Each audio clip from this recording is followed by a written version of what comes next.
कधीच नाही चुकणार तुमचे फेवरेट टीव्ही शोज झी5 सोबत, तेही एकदम फ्री। विद्या, अरे बाळा, अमोलच्या बाबतीत जे काय झालं त्याचा यांना आनंद आहे का रे?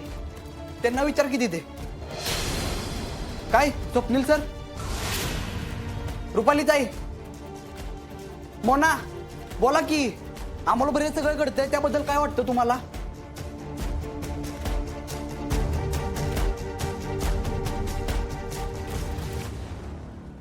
दीपक, हा काय प्रश्न आहे? नाही नाही सर, अहो तसं नाही. अहो आम्हाला दुःख होतं हे उघड उघड दिसतंय तरी, पण तुमचं तसं नाही ना.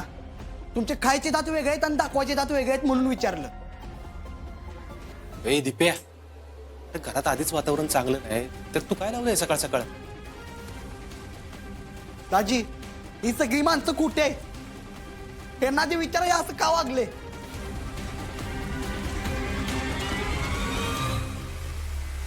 अरे दिप्या, काय आहे ते बोल की एकदा.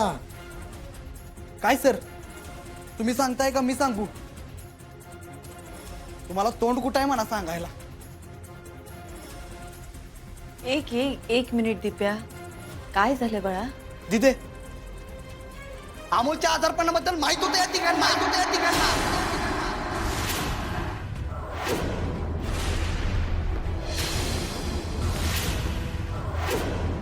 ए दिप्या, काय बोलतोयस तू? हो दाजी, पाहिजे तर विचारा यांना. यांनी जर आपल्याला वेळेत सांगितलं असतं ना तर आज अमोल या स्टेजवर नसता. ते आपल्याला सोडून जाण्यापेक्षा त्याचे वाचण्याचे चान्सेस जास्त होते दाजी. अरे दीपक, काही काय बोलतोस? आणि कशावरून आम्ही असं काय केलंय? काय म्हणजे मी खोटं बोलतोय?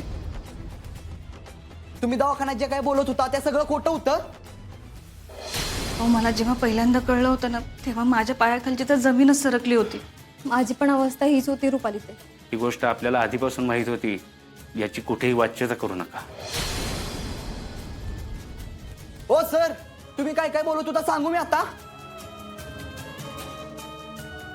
एक मिनिट दिप्या, एक मिनिट बाळा, तू काय ऐकलेस नेमकं? इथे आपल्या अमोलच्या आजाराबद्दल माहित होतं या तिघांना. आपल्यापैकी कुणाला कळू नये म्हणून मीटिंग भरली होती यांची दवाखान्यात.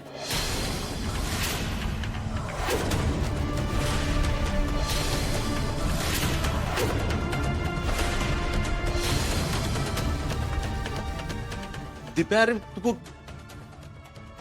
स्वप्नील सर, तुम्ही सांगा बरं खरं खरं काय आहे ते?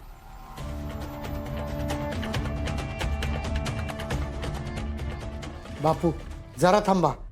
अहो दसऱ्याच्या दिवशी अर्जा आलेला असताना रुपाली अमोलला दवाखान्यात घेऊन चालली होती, त्याला हेच कारण होतं का?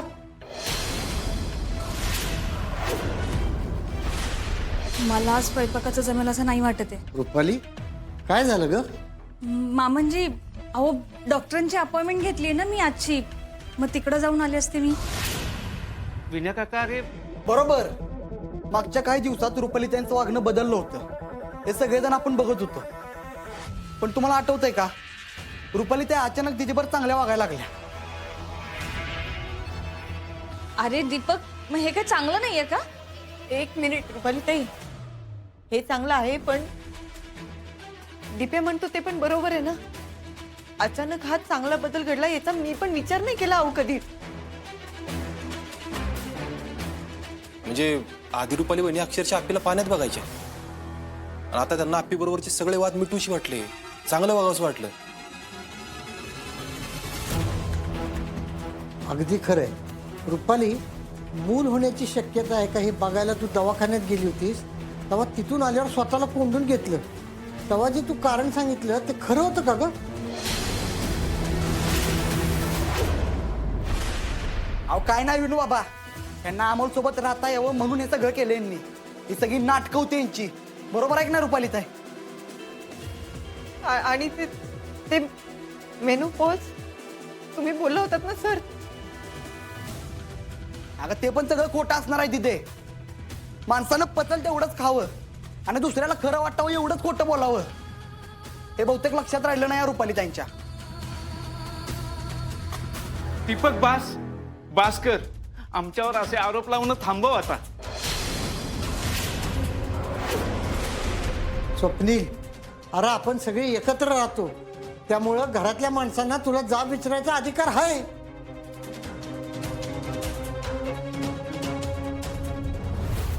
अहो पण बास रुपाली, बास. मला वाटलं होतं एखाद्या चांगल्या कामासाठी खोटं बोलण्यात काहीच गैर नसतं.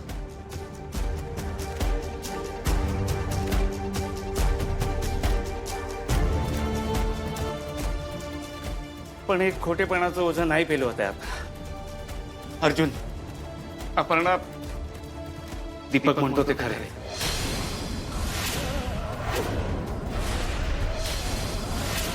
अमोलच्या आजाराबद्दल आम्हा तिघांनाही तुमच्या आधीच कळलं.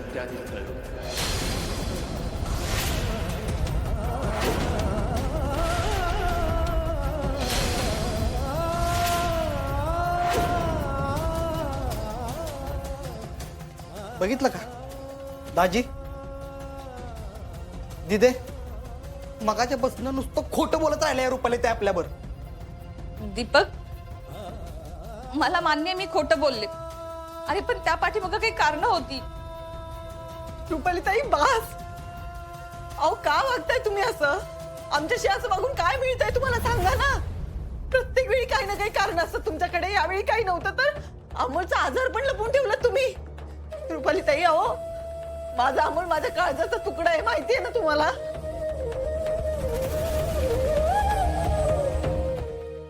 अरे काय चाललंय का या घरात, मला कळायलाच मार्ग नाही. स्वप्नील, अरे या रुपालीच्या नादाला लागून तुझ्यातला चांगुलपणा संपला का काय? विनय काका, असं नाहीये. माझं ऐकून तरी घे. काय काय ऐकून घेऊ दादा, काय काय ऐकून घेऊ तूच सांगा मला आता. रुपाली वहिनी आजपर्यंत जे काय करत होते आम्ही आमच्या पाठीवर टाकलं, सहन केलं. आता तुझा नंबर आहे का? तू पण त्यांच्यासारखं वागतोयस का?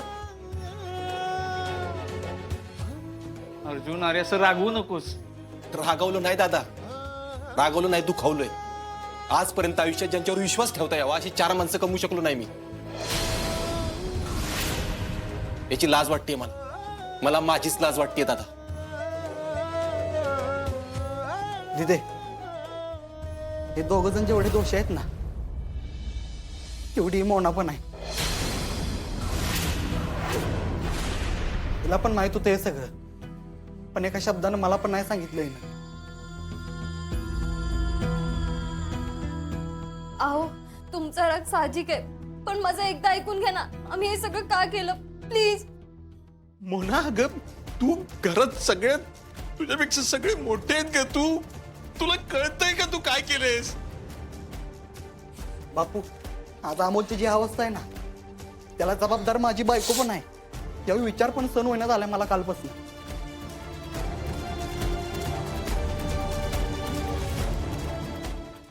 झी 5 ॲप डाउनलोड करा आणि पहा सर्व एपिसोड्स एकदम फ्री.